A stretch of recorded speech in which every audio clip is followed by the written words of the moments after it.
tomarle el pulso a las relaciones transatlánticas. Es la razón de ser de las Cenas del Atlántico.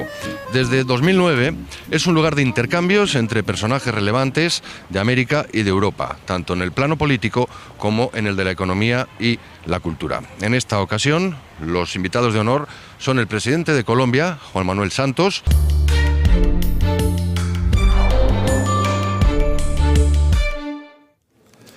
Juan Manuel Santos lleva la política en el ADN. Su familia había aportado ya 3 presidentes a Colombia antes de que él mismo tomara el relevo de Álvaro Uribe en 2010. Contra las FARC preconiza la mano dura de su predecesor. Contra el tráfico de drogas, la cooperación internacional. Lo entrevistamos en París en su primer viaje oficial a Europa. Presidente Santos, muchas gracias por recibirnos. Usted ha propinado a las FARC algunos de los golpes más duros, antes como ministro de Defensa, ahora como presidente. ¿Hace esto de usted más un hombre de armas que de diálogo? Yo no creo que sean incompatibles las dos. Las armas cuando se requiere, las armas para llevar al diálogo. Y eso es lo que queremos, que podamos dialogar, pero sobre bases ciertas. Y para eso muchas veces se requieren las armas. La llamada política de seguridad democrática, iniciada por Álvaro Uribe y continuada por usted, ha dado innegables avances en la lucha contra los grupos insurgentes, pero también hay una parte de polémica, hay muchas críticas, como por ejemplo el escándalo de los llamados falsos positivos, el asesinato de civiles inocentes para hacerlos pasar por guerrilleros muertos. Estamos hablando ya de algo que forma parte del pasado.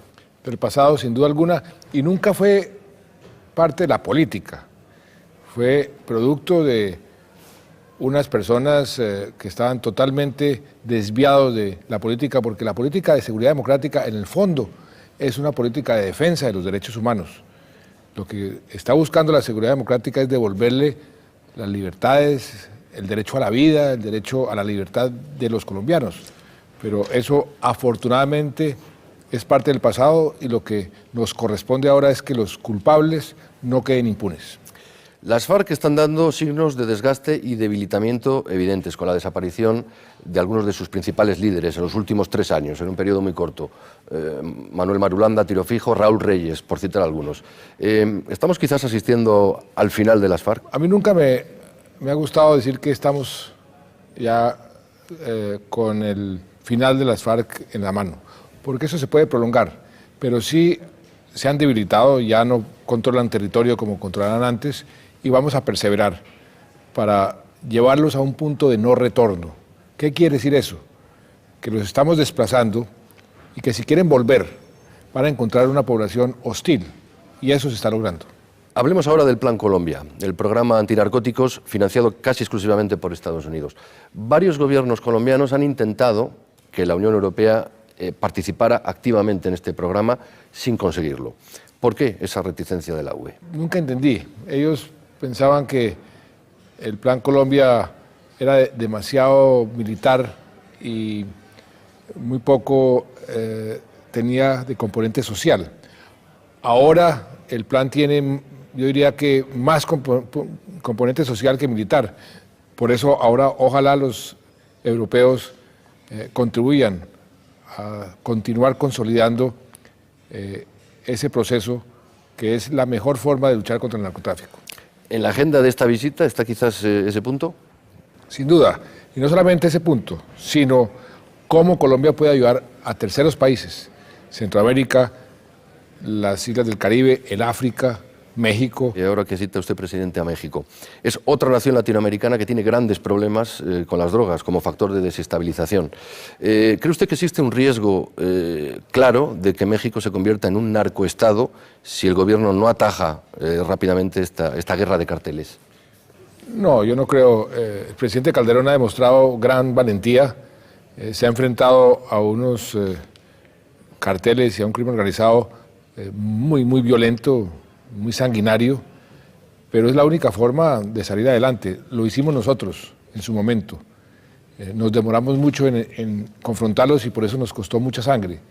Pero si queremos preservar nuestra democracia, nuestras instituciones, hay que enfrentarlos con toda la contundencia y eso es lo que México está haciendo. En el caso colombiano, acabando con la producción y el tráfico de cocaína, acabamos con la guerrilla. Es decir, en ese sentido, ¿qué opinión le merece la iniciativa del expresidente colombiano Gaviria, que bueno, está diciendo que estaría bien quizás legalizar el consumo de algunas sustancias, algunas drogas, para acabar con el tráfico ilegal y por ende con las consecuencias de violencia y corrupción que tiene. ¿Sería una estrategia aplicable en Colombia? Eso es una posición creciente en el mundo. Hay mucha gente que está proponiendo algo del estilo de lo que está proponiendo el presidente Gaviria, el presidente Cardoso, el presidente Zedillo. Pero para que eso sea posible, tiene que ser algo que aplique todo el mundo. Eso no puede ser un país aislado, no puede ser un grupo pequeño de países. Tiene que ser una política global, como tiene que ser la lucha contra el narcotráfico. Y todos tenemos que tener un común denominador. Las relaciones de su país con Venezuela y Ecuador en los últimos años, durante el mandato de Uribe, llegaron a ser muy tensas. En algún momento los medios llegamos a creer que, corríjame si me equivoco, que estuvieron a punto de un enfrentamiento armado. ¿Con su presidencia se ha calmado la situación? Sin duda, sin duda. Hoy tenemos unas relaciones normales con Ecuador, con Venezuela, intercambiamos embajadores, tenemos una agenda y creo que eso nos está beneficiando a los países y a la región, porque siempre es mejor tener la posibilidad de diálogo, así pensemos diferente. El presidente Chávez piensa de una forma, yo pienso de otra, pero nos respetamos las diferencias, y eso es lo importante, porque cuando pelean dos gobernantes, los pueblos son los que sufren las consecuencias. Latinoamérica vivió una grave crisis económica en los años 80, y aunque las causas no son las mismas que la que sufrimos en Europa ahora en estos momentos, los analistas sí ven ciertas coincidencias. Con esa experiencia pasada que tienen ustedes en América Latina, ¿qué consejos daría usted a Europa para encarar esta actual coyuntura económica desfavorable? Pues esto suena un poco prepotente, pero Europa debería aprender de América Latina. En esta última crisis, el sector financiero latinoamericano de los países principales sufrió muy poco, porque teníamos en marcha unas políticas y una regulación que nos permitió protegernos de lo que sucedió en el mundo, cosa que no le sucedió a Europa. ¿Por qué fue eso? Porque nosotros hemos aprendido, porque hemos vivido muchas crisis. Europa nunca había vivido una crisis como esta, entonces no aprendió como aprendimos nosotros.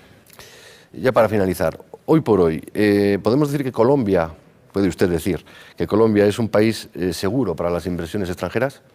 Sin duda, y no solamente lo digo yo, sino lo dice el Banco Mundial, por ejemplo. En su estudio de Doing Business, Colombia aparece como uno de los países que más protege la inversión extranjera, y mi política es una que la comparo con relaciones personales. Cuando uno dice que una persona es predecible, uno dice, uy, esa persona debe ser muy aburrida. Pues bien, yo quiero que para los inversionistas extranjeros, Colombia sea aburrida, es decir, sea predecible, reglas de juego estables, una seguridad jurídica y que puedan predecir lo que el país va a hacer. Eso es lo que queremos y por eso los inversionistas pueden estar tranquilos. Presidente Santos, muchas gracias. A ustedes, muchas gracias.